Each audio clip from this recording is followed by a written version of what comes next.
The Millionaire CEO took his twins on a blind date. The hostess raised an eyebrow as she looked at the man standing before her. He didn't look like the type who belonged in this upscale restaurant. His jeans were faded, his t-shirt plain, and his sneakers carried the marks of long walks across city sidewalks. But what caught her attention wasn't his clothes. It was the two little girls clinging to his arms. "You brought your kids to a date?" she whispered, half incredulous, half amused.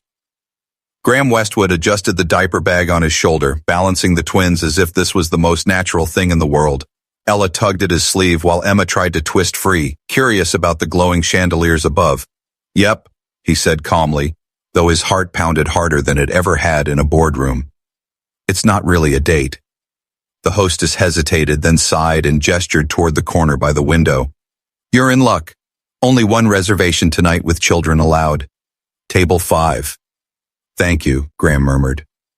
He guided the twins through the rows of tables. Diners in designer dresses and tailored suits turned their heads, some with thin smiles, others with judgment in their eyes. A man in a plain shirt with two kids clearly didn't fit the glittering atmosphere of this restaurant. Graham ignored them, focusing on the little hands in his. He slid Ella and Emma into booster seats. Emma instantly reached for the salt shaker, shaking it like a toy. Ella clutched her pink stuffed bunny tight, her wide eyes taking in the polished silverware and the candlelight that flickered between the glasses. Graham exhaled, lowering himself into the chair. He had faced corporate takeovers, billion-dollar negotiations, and rivals who would cut his throat if given the chance. But tonight, his palms were sweaty for an entirely different reason.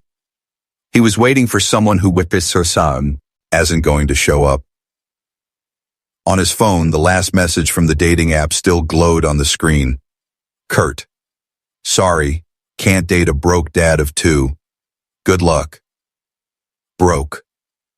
The word echoed in his chest. If only she knew. Because Graham Westwood wasn't broke. He wasn't just any single dad trying to keep 2 children fed. He was the billionaire CEO of Westwood Enterprises, a man who appeared regularly on the covers of Forbes and Business Insider. But tonight, no tailored suit or black limousine gave him away. He had traded all of that for a faded t-shirt, an old borrowed Honda Civic, and 2 mismatched hairbands holding up his daughter's curls. He wasn't here to impress anyone. He wanted something real. "Daddy," Emma whispered, tugging at his sleeve. "I'm hungry." "I know, sweetheart," Graham said softly, reaching for the menu. The twins' mother had walked out before their second birthday, leaving him with not only the company but also 2 little lives depending entirely on him. Since then, every day had been a balance. Boardrooms and bedtime stories, shareholders and school runs. He didn't mind. In fact, it grounded him more than any corporate empire ever could. But still, nights like this reminded him how heavy the silence could be when the girls finally fell asleep. He checked the time, 7:30. The woman he was supposed to meet was 20 minutes late, but he already knew she wouldn't come. He should have canceled when she sent that last message, but curiosity and a strange flicker of hope had kept him here. He wanted to see if maybe, just maybe, someone could look past the plain shirt, the Civic, and the booster seats, and still see him. The twins bickered softly, Ella insisting the bunny needed a seat at the table, Emma demanding the salt shaker was a magic wand. Graham smiled faintly, leaning back. Maybe the night wouldn't be a complete waste. At least he had them. And then the door opened. Graham's breath caught. A woman stepped inside, brushing snowflakes from her dark hair. She wore no diamonds, no designer labels. Her coat was modest, her shoes scuffed, but her eyes, sharp, searching, and alive, swept across the room with quiet confidence. For a moment, Graham thought it couldn't be her. Surely not. He had expected someone shallow, dismissive, like her last message.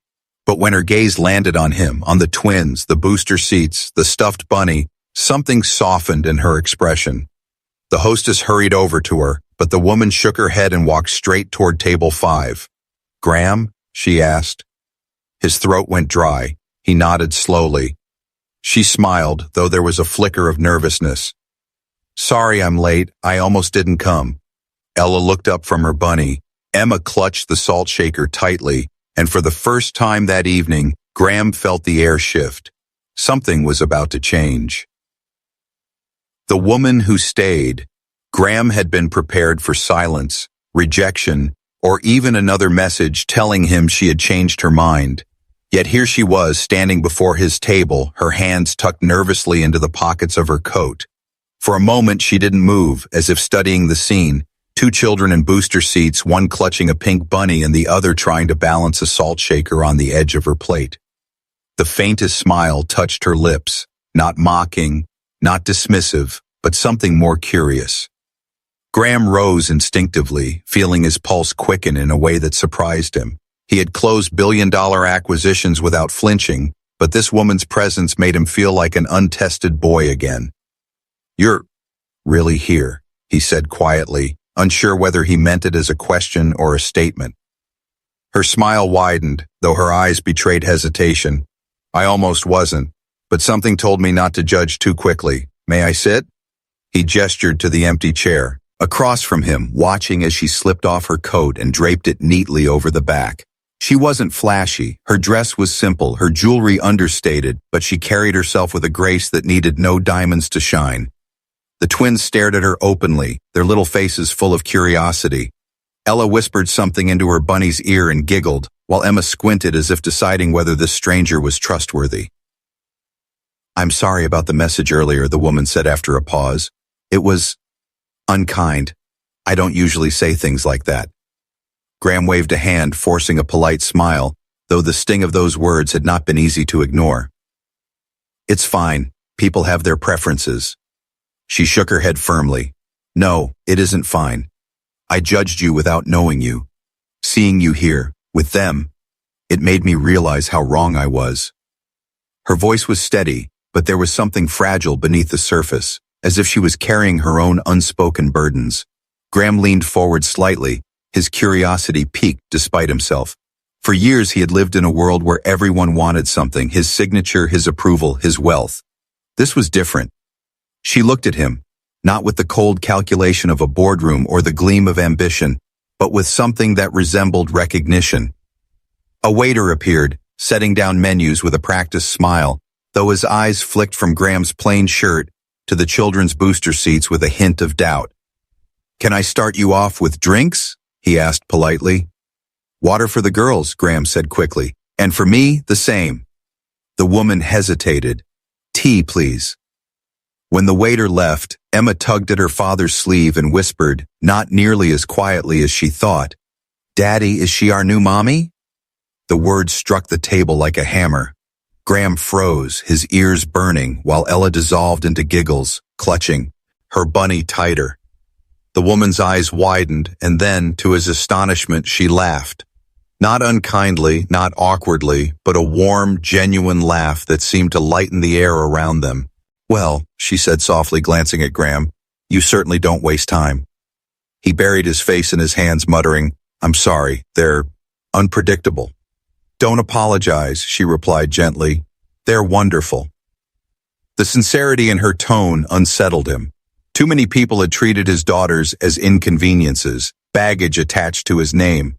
But this woman leaned closer, asking Ella about her bunny's name, letting Emma show off how she could balance the salt shaker on 2 fingers. The twins responded instantly, their laughter spilling across the table as if they had known her for years. Something stirred in Graham's chest, something he had long buried beneath meetings, financial reports, and the endless grind of responsibility. He had forgotten what it felt like to sit across from someone who didn't look past him, who didn't measure him by the empire he had built. The waiter returned to take their orders. Graham, sticking to his role, pointed to the cheaper items on the menu. "The kids will have mac and cheese. I'll have the grilled chicken." He closed the menu quickly, ignoring the temptation of the premium dishes he could easily afford. The woman studied him for a moment, her eyes narrowing with curiosity. Then she turned to the waiter and ordered something simple as well, a salad, no expensive wine, no extravagant choice. When the waiter left again, she leaned back, folding her hands. "You're not what I expected," she said at last. Graham chuckled softly. "I get that a lot." "I mean it," she insisted. "Most men, especially on those apps, are either showing off or making excuses. You're sitting here in jeans with two little girls, looking like the weight of the world is on your shoulders. And yet, her gaze softened. You're here. That tells me more than a profile ever could. Her words pierced deeper than she could have known. He wanted to tell her everything. That the weight on his shoulders was not just fatherhood, but an empire. That the faded jeans were a disguise hiding a name that could buy the very restaurant they sat in. But he held back. Tonight wasn't about Westwood Enterprises. Tonight, he wanted to know if anyone could care about Graham, the man, and not Graham, the billionaire. As their meals arrived, Emma clapped her hands in delight, and Ella insisted on saying a little rhyme before eating, something her teacher had taught her in kindergarten. The woman joined in, laughing as the girls recited it, and Graham found himself staring, not at his food, but at her face in the candlelight. She caught him watching and tilted her head. What? He shook his head quickly. Nothing. Just, thank you. For coming. For not walking away. Her lips curved into a smile that was neither forced nor polite, but real. Maybe I was meant to be here tonight. And for the first time in a long time, Graham Westwood felt the faintest spark of hope flicker inside him. Hope that this night might not end the way he had expected. The bill that changed everything. The dinner unfolded in a way Graham hadn't anticipated.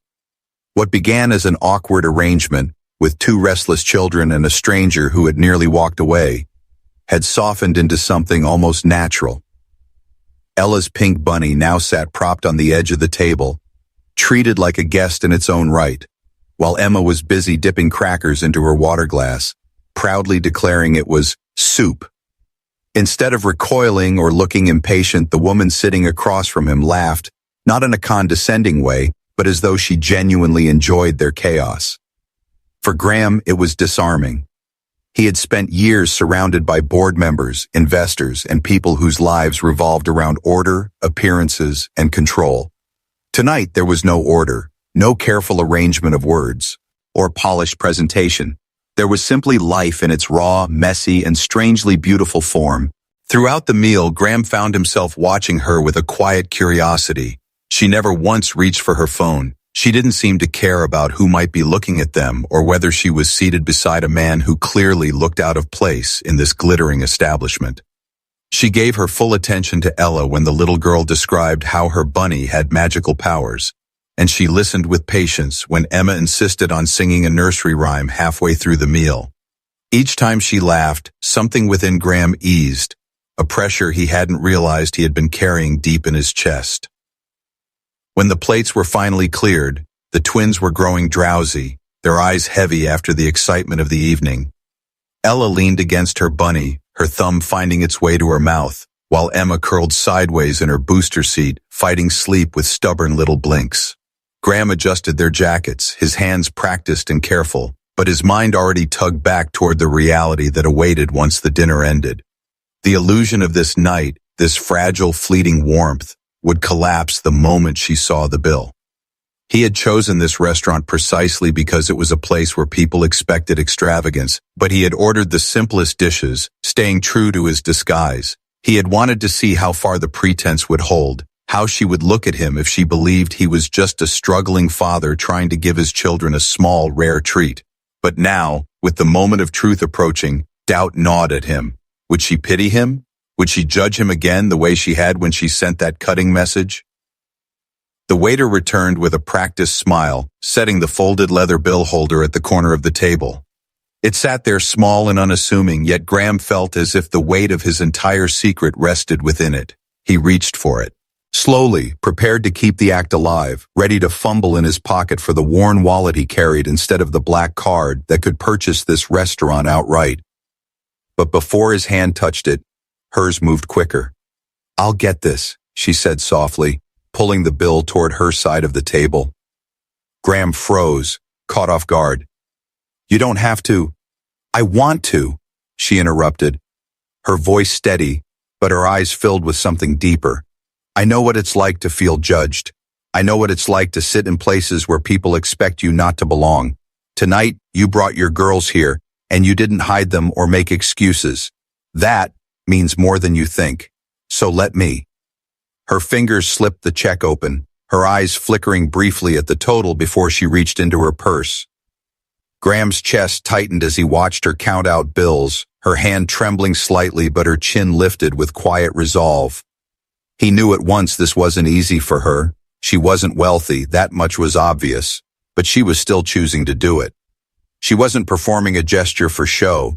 She was sacrificing something real because she believed it mattered. He felt his throat constrict, a rare sensation for a man accustomed to controlling every negotiation, every outcome. All his life, people had tried to impress him, to court his favor with lavish gestures, to bend over backward because of what his name could offer them. And here was a woman who thought he was broke, who believed he had nothing more than 2 restless daughters and a tired smile. And still she chose to reach across the divide and offer something of herself. "You don't understand," he began quietly, leaning forward, his voice low enough that only she could hear. "I'm not..." But she cut him off with a gentle shake of her head. "Please don't ruin this moment by arguing. Let me do this, not because I think you cute, but because I want to show you that kindness still exists. You don't have to carry everything alone." Her words struck something raw inside him, something he had locked away long ago. For years he had carried the weight of empires, the expectations of shareholders, and the loneliness of raising children in a world where every smile was calculated and every handshake masked hidden intentions. And now, across this small table, someone he had only just met was offering him something he had almost forgotten how to receive. Simple, human kindness without strings. The twins stirred in their seats, murmuring softly in their half-sleep, unaware of the shift that had just occurred. Graham leaned back slowly, allowing her to slip the money into the bill folder and hand it back to the waiter. His chest ached with a mixture of guilt and gratitude, knowing that she had no idea the truth of who he really was. To her, he was just a tired father in worn jeans, grateful for a night of laughter and warmth. And somehow that felt more valuable than any recognition his fortune had ever bought him. As the waiter walked away, she smiled gently, though her eyes betrayed a hint of vulnerability. "I don't know what tomorrow looks like for either of us, but tonight I just wanted you to know you're not invisible, and neither are they." Graham stared at her, unable to find words. For the first time in years, he felt the foundation beneath him tremble, not from risk or financial stakes, but from the realization that this woman, who had entered his life almost by accident, had just revealed more about herself in one gesture than most people ever dared in years. The cracks in the mask. The night air was crisp as Graham stepped out of the restaurant, balancing his daughters in his arms while the woman walked beside him. The twins were half asleep, their tiny heads resting on his shoulders, the warmth of their breath soft against his neck. Snow drifted gently under the glow of the street lamps, ting the city sidewalks in a silver-white sheen. For a moment the world seemed quiet, insulated, as though the chaos of his usual life had been suspended. Yet beneath that silence, his heart beat with an unease he could not ignore. The image he had carefully crafted for the evening, the faded jeans, the borrowed Honda, the disguise of a broke father, was fragile, and he knew how easily reality could pierce through it. And as they reached the curb where his old Civic was parked, that fragility suddenly came into sharp relief. Because leaning against the car next to his was a valet, scrolling through his phone, who looked up at the sight of him. Recognition flickered in the young man's eyes, followed by the widening stare of someone trying to place a face they had seen before.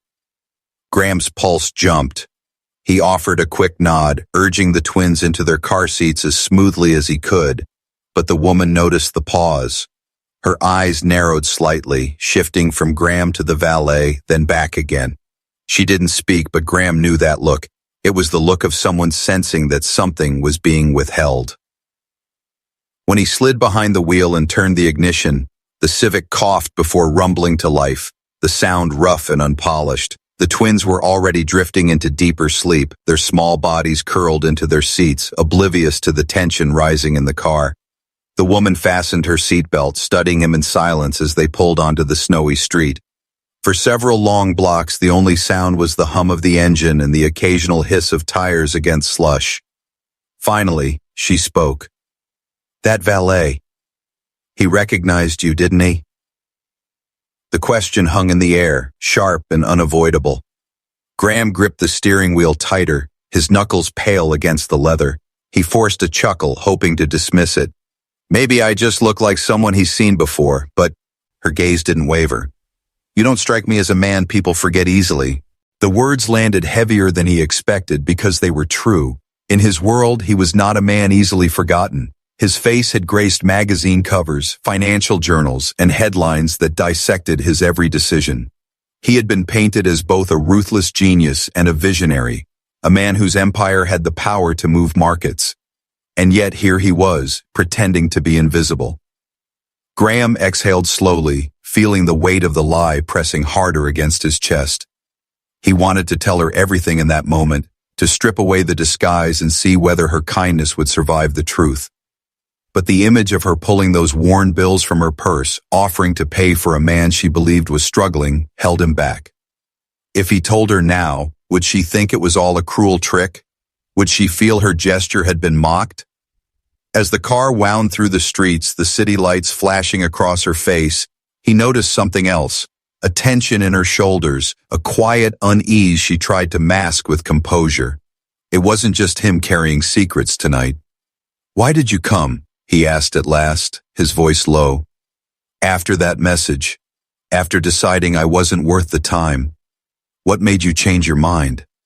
She hesitated, her fingers fidgeting with the strap of her purse. For a moment, Graham thought she might dismiss the question, but then she sighed, her eyes fixed on the snow-streaked window. "Because I know what it's like to be judged for what people see on the surface. My father lost his job when I was a teenager.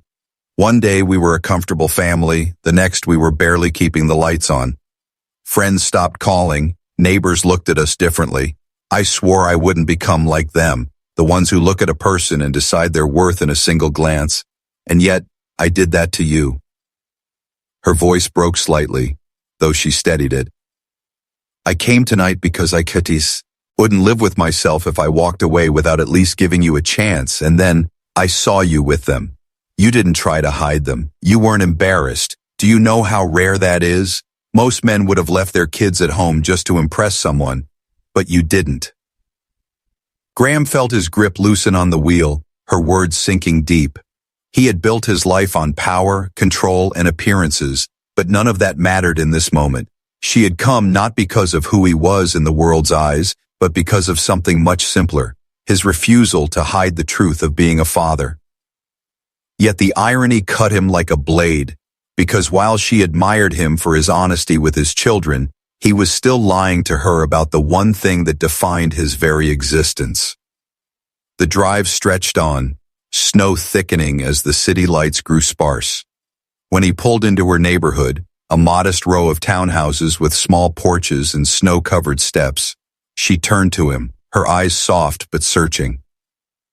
"Who are you, really?" she asked, the question calm but edged with quiet insistence. The twins shifted in the back, Ella murmuring in her sleep, Emma curling deeper into her blanket. Graham looked at them in the rearview mirror, then back at the woman beside him. For years, his empire had demanded silence, strategy, and a mask that could never slip. But here, in the glow of a street lamp outside her home, he felt the cracks widening. He opened his mouth, ready to speak, when suddenly a figure stepped out of the shadows. A neighbor, bundled in a heavy coat, waved cheerfully to the woman, then froze, his eyes locking onto Graham's face. Recognition flared instantly, unmistakably.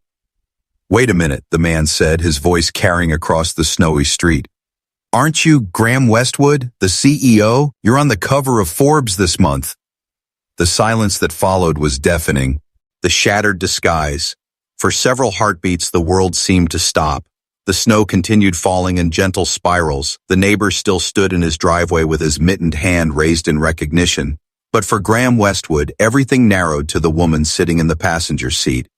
Her eyes, wide and unblinking, had fixed on him with a mixture of disbelief and something deeper, betrayal. It wasn't the shock of realizing she was sitting beside a man worth billions. It was the sting of realizing he had let her believe otherwise. The neighbor, clearly pleased with himself, laughed awkwardly into the cold night. "I knew it was you. I just read that article about your company expanding to Asia. My goodness, what are you doing here in this neighborhood? Small world, huh?" He gave another wave before retreating into his house, satisfied with his discovery. The door shut, leaving silence in his wake, but the damage was already done. The woman's voice came slowly, quiet but sharp enough to cut through the night. "Graham Westwood," she said, testing the name on her tongue as though it tasted bitter. "You're not a broke father driving a Civic. You're one of the most powerful CEOs in the country. And you let me pay for dinner?" Her words carried no anger at first, only a cold bewilderment. That was what stung most. Graham turned off the engine, sitting in the sudden stillness, his hands resting heavily on the steering wheel. He glanced into the back seat where Ella and Emma were slumped in sleep, blissfully unaware that their father's carefully constructed facade was collapsing in real time. He finally spoke, his voice low and rough. "I didn't do it to mock you. I swear I didn't. I wanted to know. If anyone could see me, not the title, not the money, just me. A man who's exhausted, who's raising 2 little girls, who doesn't always have the answers." She crossed her arms, her jaw tightening, the warmth she had shown at the restaurant replaced with a wounded restraint. "You lied, Graham. You let me believe you were someone else, and all that time you were testing me, weren't you? Testing if I'd look past the Civic, past the jeans, past the kids. That's not honesty. That's manipulation." Her words landed with the precision of truth, and he felt them dig into the armor he had built around himself. He wanted to argue, to explain, but even as the words formed in his mind, he knew she was right. He had created a false stage, one where she was unknowingly playing a role, and now the curtain had dropped. "I'm sorry," he whispered, the words sounding inadequate even to his own ears. "I didn't mean for it to come out like this.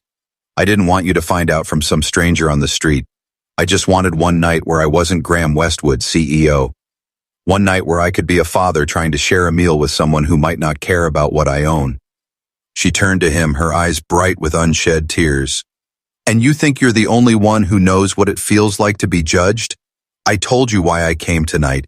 I came because I didn't want to repeat the mistakes of people who judged my family for their struggles. And now I find out you weren't struggling at all. You were watching me, weighing me, seeing if I would fail your little test. Do you know how humiliating that feels?" The words twisted inside him because she had laid bare the truth he had been afraid to face. He had wanted purity, yes, someone who could love him without the shadow of his wealth, but in chasing that, he had built a lie. And the cruel irony was that she had still shown him what he had been seeking, kindness without expectation. Her offer to pay, her laughter with the twins, her willingness to see him, not the image others worshipped. She had passed the tease. He had never admitted existed, but now it looked less like trust and more like betrayal. For a long moment they sat in silence, the air between them heavy and unmoving. Then from the back seat a small voice stirred. "Daddy?" Emma mumbled, rubbing her eyes and clutching her blanket. "Are we home?" Graham's throat tightened. He turned in his seat, smoothing her hair gently. "Almost, sweetheart. Go back to sleep." The interruption softened the moment just slightly, like a crack in the wall of anger that separated him from the woman beside him. She glanced at the girls, her expression flickering between hurt and something gentler. Children had a way of grounding even the most volatile storms. She sighed, finally breaking the silence. "I don't know what to think, Graham. Part of me wants to walk away right now and never look back. But then..." She glanced again at the twins who were breathing softly in unison, their small faces peaceful. "Then I remember how you looked at them tonight. You weren't pretending then. That was real. And I can't ignore that." Her words gave him a sliver of hope, though it was fragile and fraying at the edges. He leaned closer, his voice barely more than a murmur. "I was wrong to lie. I know that. But please believe me when I say, the man you saw at that table tonight, the father, that was me. That's who I am when all the rest is stripped away." She closed her eyes for a moment as though weighing his words against the ache in her chest. When she opened them again, her voice was steadier. Then you'll have to prove it. Not with money, not with grand gestures, with truth. If there's any chance of this continuing, I need honesty, Graham. Nothing less. He nodded slowly, feeling the gravity of her demand. He had faced investors ready to tear him apart, journalists eager to expose his flaws, but nothing had ever unnerved him like the simple requirement of truth spoken by the woman sitting beside him. As she reached for the door, handle ready to step out into the snowy night, Graham realized the evening had taken a turn he could not control. The mask had shattered, the truth had slipped free, and now everything hung on whether she could believe in the man behind the empire. And as the door closed softly behind her, leaving him alone with the twins breathing in the back seat, Graham understood one thing with absolute clarity. This wasn't about winning her trust with power. It was about fighting for it with vulnerability. Proving the truth. The days after that night were some of the longest Graham had ever lived. He was no stranger to crisis. He had navigated financial collapses, hostile takeovers, and even political storms that threatened to dismantle years of work. But none of those battles compared to the silence that followed when she closed the car door and left him standing in the snow. For the first time in years, he felt powerless. He had wealth that could bend cities and influence that reached far beyond the borders of his own nation, but none of it mattered when it came to winning back the fragile thread of trust he had so carelessly frayed. At the office, his executives noticed the shift. Graham still carried himself with the calm authority of a leader, but his focus drifted more often than it should. While others spoke about quarterly projections and market growth, his mind wandered back to the memory of her eyes that night. The mixture of warmth and betrayal, the way her voice had trembled when she demanded honesty. He had spent his life being studied, analyzed, and dissected by strangers, but never before had one person's opinion weighed on him the way hers now did. At home, it was worse. Ella and Emma sensed the heaviness in their father's shoulders, even if they could not name it. They peppered him with questions at breakfast: why he was staring at his phone without calling anyone, why he seemed slower to laugh at their little jokes, why he always glanced at the door as though expecting someone. When Ella finally asked, with the blunt innocence only a child could muster, "Daddy, where's the lady who liked Bunny?" he felt his chest tighten almost painfully. He had no answer that made sense for them. And so, Graham resolved to do the one thing he had avoided his entire adult life: live without the mask. He stopped sending assistants to handle his daughter's schedules and took them to school himself. He left the black cars in the garage and drove them in the same battered Civic that still smelled faintly of crayons and spilled juice. He refused the luxury boxes at events and instead sat in the crowd with other parents, cheering for Ella at her school play and clapping wildly when Emma managed to dribble a ball halfway across the court in her first basketball game. At first, whispers followed him wherever he went, other parents shocked to see a man of his stature blending into ordinary routines. But eventually, the whispers faded, and in their place came something Graham had not felt in years: authenticity. He wasn't sure if word of his changes would reach her, but he lived as though it might. Every small choice became a quiet declaration. I am not just the man on the magazine covers. I am a father. I am someone who can be trusted to show up without hiding behind walls of wealth. It was almost 2 weeks later when fate intervened in a way he could never have predicted. A fire alarm rang out at the girls' school one cold Friday morning. Graham, arriving early to pick them up, found himself in the middle of frantic parents and crying children as firefighters rushed to contain what turned out to be a small electrical fire in the kitchen.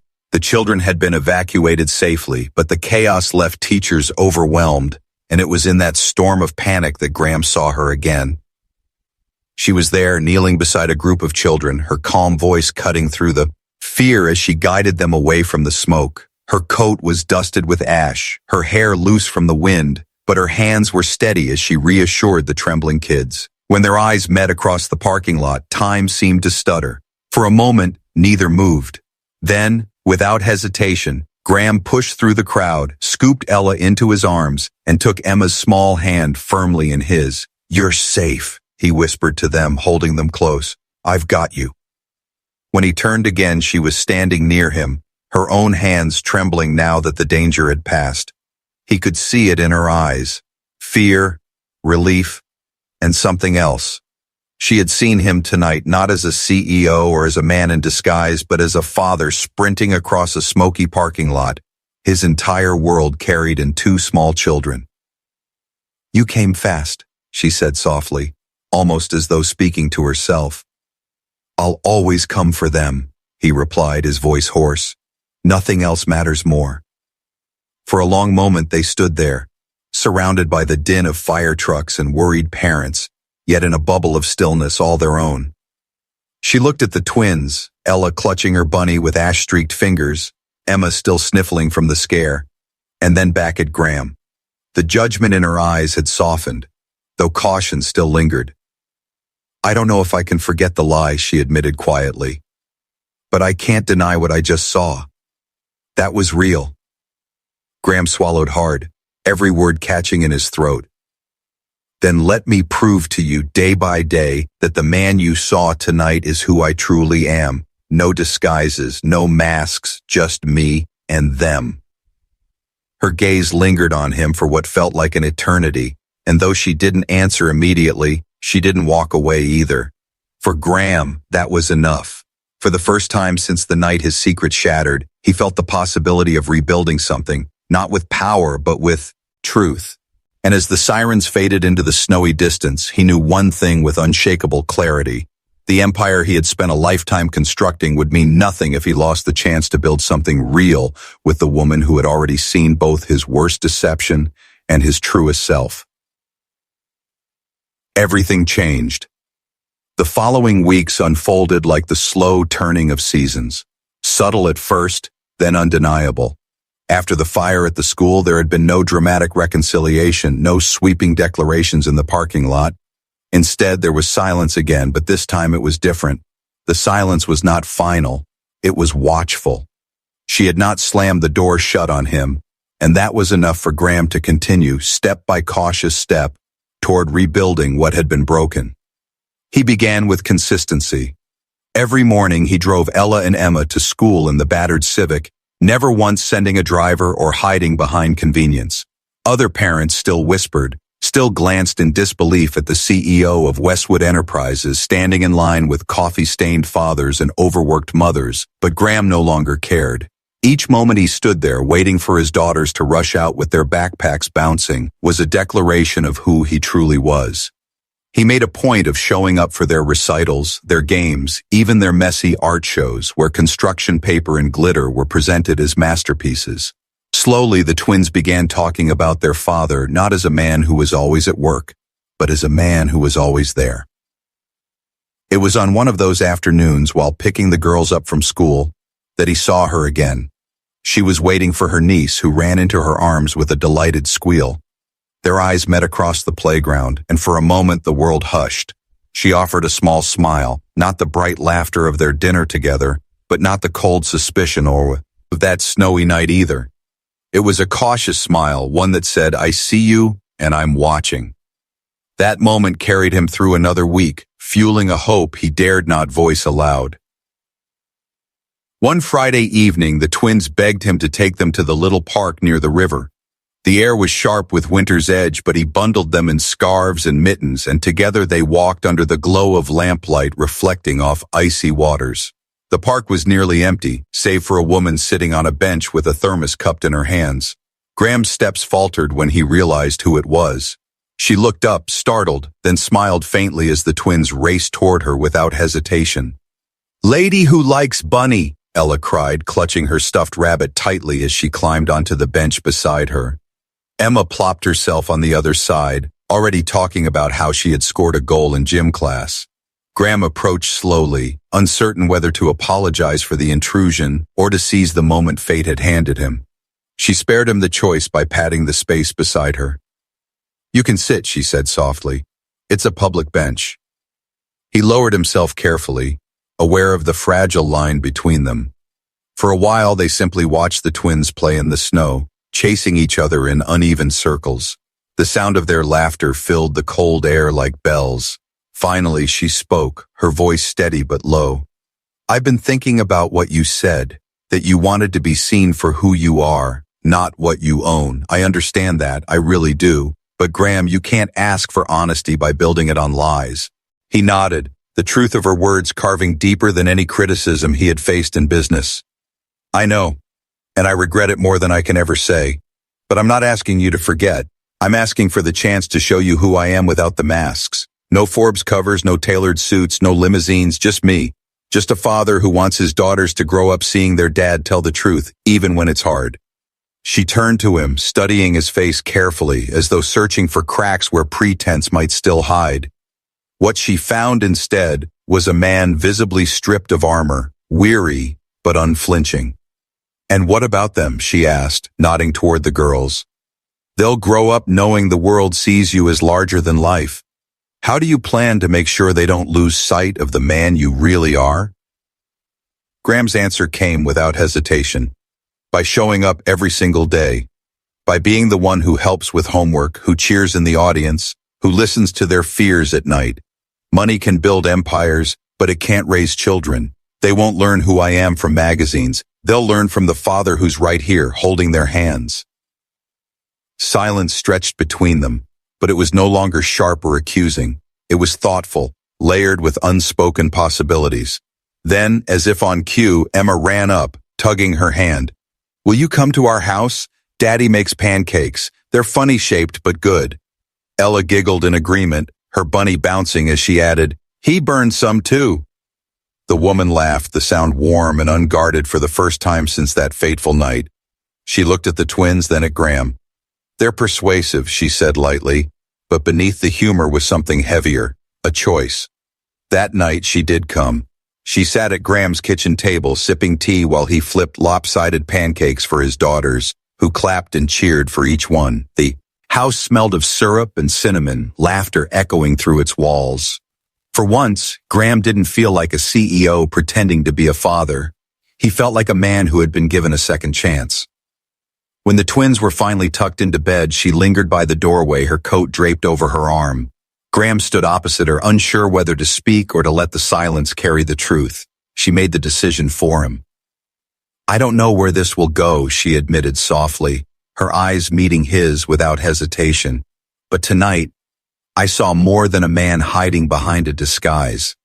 I saw a father who lets his kids laugh at his burnt pancakes, who doesn't need perfection to be present. That's a start. And maybe that's enough for me to stay.